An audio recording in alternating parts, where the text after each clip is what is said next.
أعوذ بالله من الشيطان الرجيم بسم الله الرحمن الرحيم السلام علیکم۔ نئی مختر چینل میں آپ سب دوستوں کو خوش آمدید سے خطاب فرما رہے ہیں حضرت مولانا محمد اجمل خان صاحب لاہور والے۔ تو آئیے حضرت صاحب کا یہ بیان سنتے ہیں۔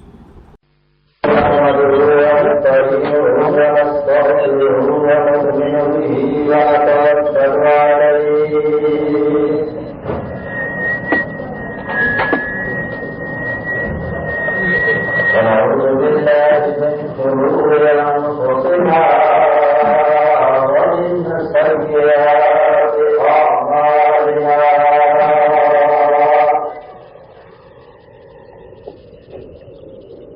من يهده الله فلا مضل له ومن يضلله فلا هادي له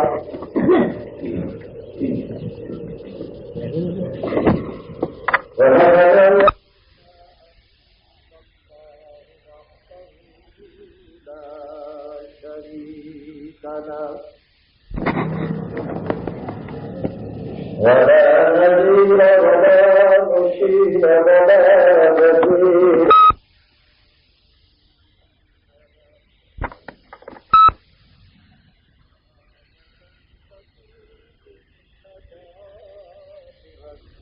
علو الدرجات كفيلا ونشهد أن سيدنا وسندنا وشفيعنا ومولانا محمدا عبده ورسوله صلى الله تعالى عليه وعلى آله وصحبه وبارك وسلم تسليما كثيرا كثيرا أما بعد فأعوذ بالله من الشيطان الرجيم بسم الله الرحمن الرحيم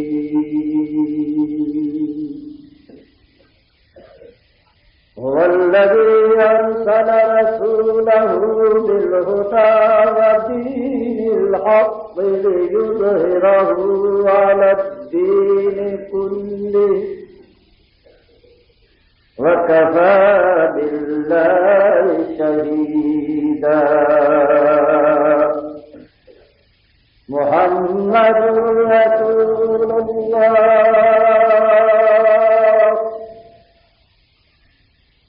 والذين معه أشداء على الكفار رحماء بينهم إن الله وملائكته يصلون على النبي يا أيها الذين آمنوا صلوا عليه وسلموا تسليما آل سيدنا ومولانا محمد كما تحب وترضى عدد ما تحب وترضى وصل كذلك على جميع الأنبياء والمرسلين يا رب صل وسلم دائما أبدا على حبيبك خير الخلق كلهم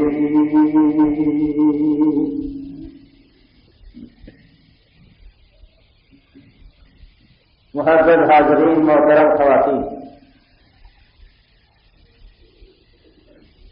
بہت سے جمعوں سے آپ حضرات کے سامنے سیدنا فاروق اعظم رضی اللہ تعالی عنہ کا تذکرہ ہو رہا ہے اور ان کی شان بیان کی جا رہی ہے۔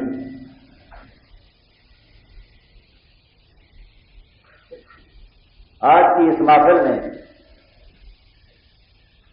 اختصار کے ساتھ یہ بات آپ کے سامنے رکھنا چاہتا ہوں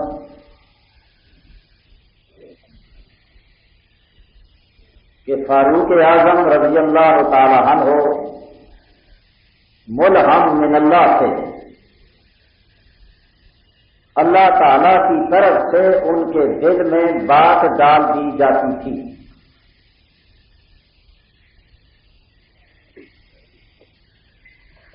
بہت سے ایسے مواقع آئے ہیں جس میں آپ نے اپنی رائے کا اظہار کیا، قرآن مجید نے اس کی تصدیق کی.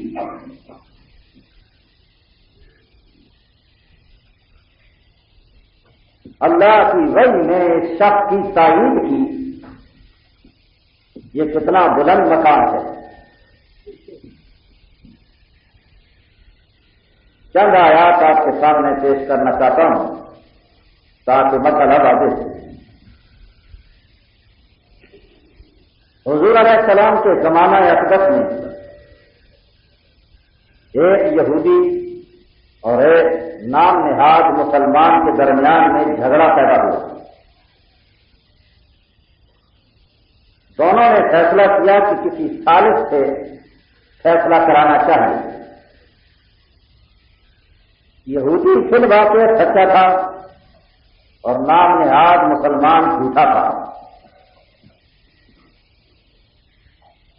تو جب فیصل کی بات آئی، جج کی بات آئی، منصف کی بات آئی، تو یہودی نے کہا حضرت محمد سے فیصلہ کرا دیا. حالانکہ وہ ماننے والا نہیں ہے، پیروکار نہیں ہے، کلمہ گو نہیں ہے،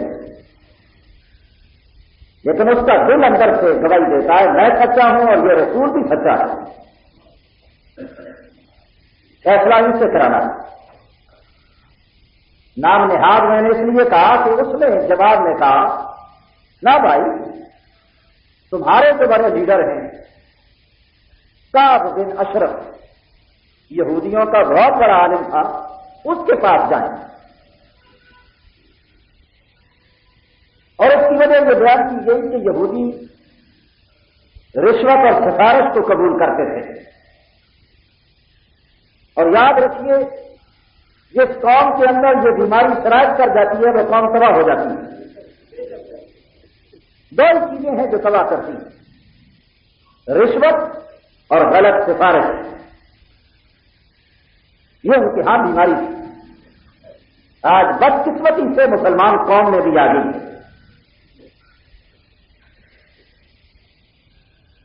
یہودی نے کہا تو مسلمان ہے، میں تیرے نگاہ میں کافر ہوں، میں جب حضرت محمد کی بات کہتا ہوں صلی اللہ علیہ وسلم تو تجھے انکار تو نہیں ہونا چاہیے.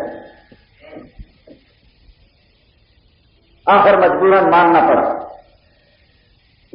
حضور علیہ السلام کی خدمت میں دونوں حاضر ہوئے. آپ نے بیانات سنے اور سننے کے بعد فیصلہ صادر فرمایا یہودی کے حق میں، کیونکہ جناب محمد الرسول اللہ صلی اللہ علیہ وسلم کی ہاں سفارش یا رشوت کا سوال ہی پیدا نہیں ہوتا. وہاں تو حق کا فیصلہ ہے.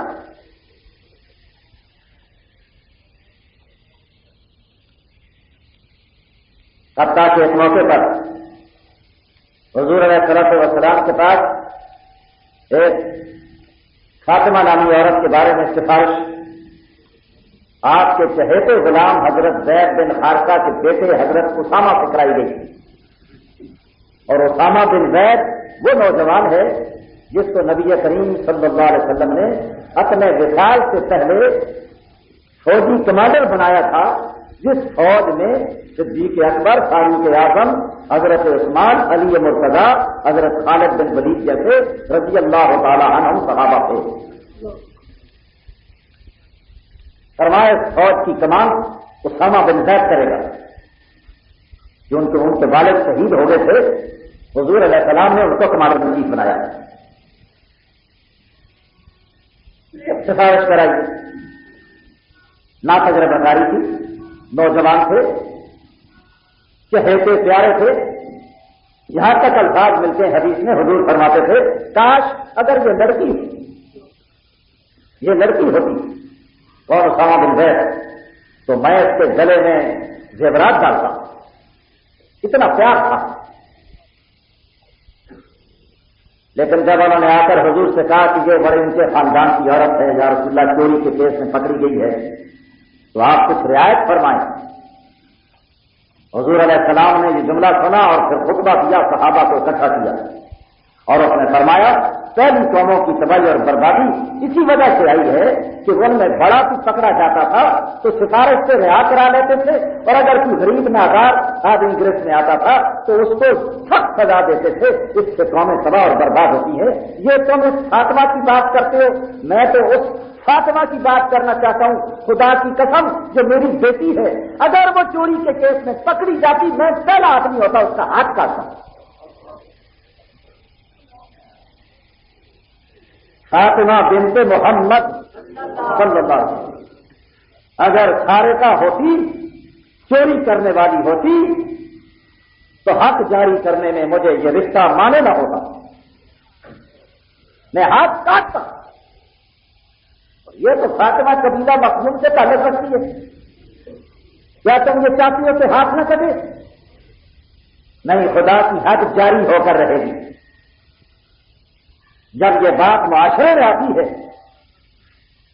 تو معاشرہ جنت کا نمونہ بن جاتا ہے، پھر فکر نہیں ہوتی کہ گڑبڑ ہوگی، کوئی رشوت چلے گی، کوئی سفارش ہوگی، وہ بچ کر نکل جائے گا، قاتل دم جناتا پھرے گا، نہیں، اطمینان کلی ہوتا کہ عدلیہ بڑی مضبوط ہے، عدالت کا نظام اسلام کا کفار دیکھ کر کلمہ پڑھتے ہیں، دھارو رعایت نہیں ہے۔ یہاں تک فاروق اعظم کے سلسلے میں آتا ہے رضی اللہ تعالیٰ عنہ، آپ کے دربار عالیہ کے اندر ایک مقدمہ آیا جس میں حضرت علی بھی تھے رضی اللہ تعالیٰ عنہ، دونوں، ان کے ساتھ ایک اور آدمی کھڑا، تو حضرت فاروق اعظم نے ان سے اتنا کہا ابو الحسن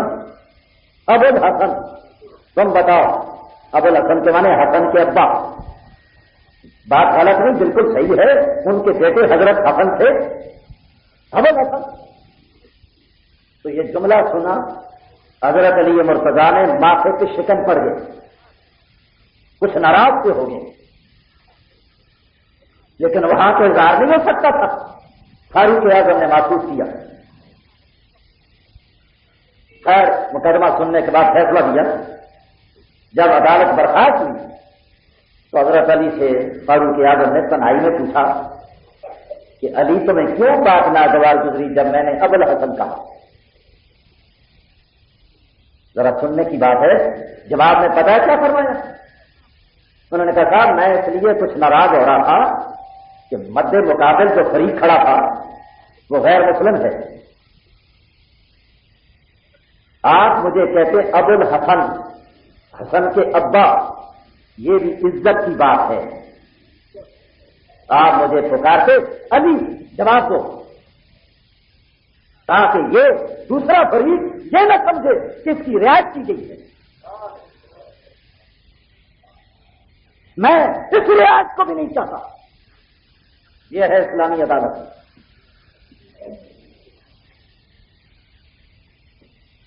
بات کو طول نہیں دینا چاہتا، جناب نبی کریم صلی اللہ علیہ وسلم کی خدمت میں جب یہ فریقین پیش ہوئے تو آپ نے فیصلہ صادر فرمایا، کس کے حق میں؟ یہودی کے حق میں۔ دونوں بھائی نکلے، وہ منافق کہتا ہے حضور علیہ السلام بڑا اونچا مقام رکھتے ہیں، دنیا کے ساتھ کوئی خاص لگاؤ تعلق نہیں، آپ عمر سے فیصلہ کرائیں۔ اس نے کہا بھائی تیرے رسول کے پاس گیا ہوں، فیصلہ ہو گیا ہے، اب حضرت عمر کے پاس جانے کے کیا مانے؟ اس منافق کا ذہن یہ تھا کہ حضرت عمر جذباتی آدمی ہے، تو جب یہ تقابل دیکھیں گے اور یہودی کھڑا ہے اور ادھر مسلمان کھڑا ہے تو شاید میری کوئی رعایت کریں، شاید۔ یہودی سچا تھا، اس نے کہا مجھے پریاس رہا ہے، چل عمر کے پاس چل۔ دونوں حضرت فاروق اعظم کے پاس گئے، رضی اللہ تعالیٰ عنہ اور کہا حضرت اس طرح سلسلہ ہے تو مقدمہ آپ سے کرانا ہے. لیکن یہودی نے دبی زبان سے یہ بات بھی ساتھ دوہرا دی کہ حضور علیہ الصلوۃ والسلام کے پاس یہ معاملہ اور قضیہ گیا تھا، فیصلہ میرے حق میں فرمایا ہے، اس نے اقرار کیا ہے آپ کے پاس اس لیے آئے. میں نے کہا بہت اچھا جی، ٹھہر جائیے، تشریف رکھے آپ، میں ذرا اور اندر ہی تشریف دے دے اور تلوار لے آئے اور آتے ہی پوچھا یہ ٹھیک کہہ رہا ہے؟ حضور کے پاس گئے تھے؟ یہاں گئے تھے. بس تلوار اٹھائی اور منافق کا سر قلم کر دیا. یہ ہے. اور کیا جملہ ہے؟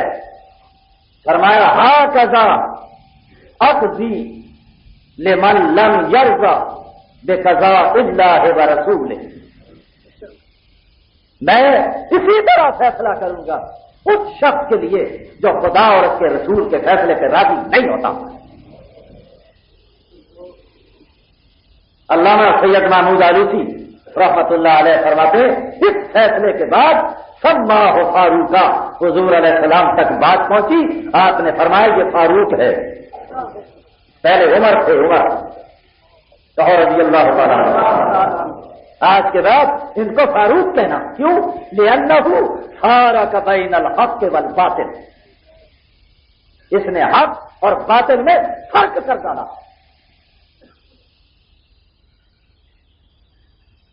وہ منافق کا سر تو قلم ہو گیا، اس کی برادری کو پتہ چلا، وہ جناب جوش میں آ گئے.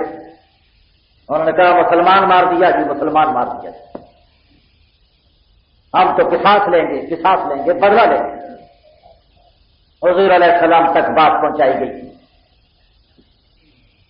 آپ نے بات سنی. اب ظاہری طور پر تو کلمہ پڑا ہوا ہے اور اسلام کہتا ہے قصاص کا. صحابہ میں بے چینی پھیل گئی کہ حضرت عمر نے ایک مسلمان کو قتل کیا ہے. تو قرآن اترا. یہ ہے فاروق اعظم کی شان. کہو رضی اللہ تعالی عنہ. فرمایا فلا وربک لا یؤمنون حتی یحکموک فیما شجر بینہم، قسم ہے پیغمبر تیرے پروردگار کی. فلا وربک، قسم ہے تیرے پروردگار کی. یہ محبت کا مقام ہے. پروردگار سب کا رب ہے، رب العالمین ہے. لیکن یہاں کیا فرمایا؟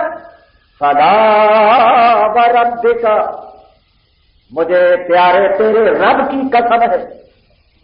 خطاب رسول کریم کو تو مانا یہ نکلا اصل میں تو پالنا تجھے ہی ہے، تیرے صدقے میں کائنات کو پال رہا ہوں.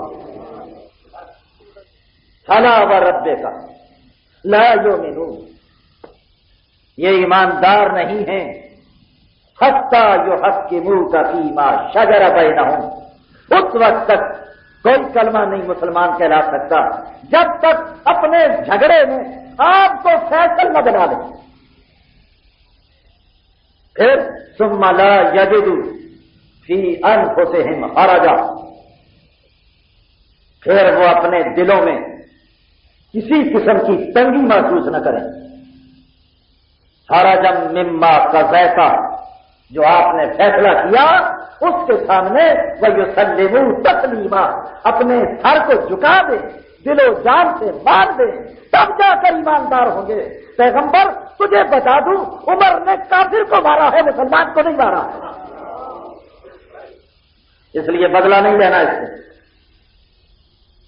یہ تب ہوتا کہ جب عمر کسی مسلمان کا قاتل ہوتا.